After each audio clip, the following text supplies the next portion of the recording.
La justice américaine vient de découvrir qu'il s'agissait de fausses victimes, de fausses histoires. Les faits avec Sophie Neumeyer. 42,5 millions de dollars ont été payés par l'Allemagne à près de 5500 personnes qui se sont fait passer pour des victimes de la Shoah. Les candidats ont été recrutés, surtout dans la communauté russe d'immigrants juifs, pour fournir des copies de leurs documents d'identité, certificats de naissance et les passeports, en échange d'une promesse d'argent d'un des fonds liés à la guerre. Des documents qui étaient ensuite falsifiés pour faire passer ces personnes pour des rescapés de camps de concentration ou de ghettos.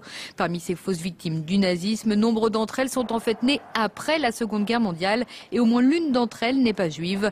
La fraude a été découverte il y a 1 an par la Clems Conférence. C'est elle qui a alerté la police fédérale. Mais l'association assure qu'aucune vraie victime de la Shoah n'a été spoliée.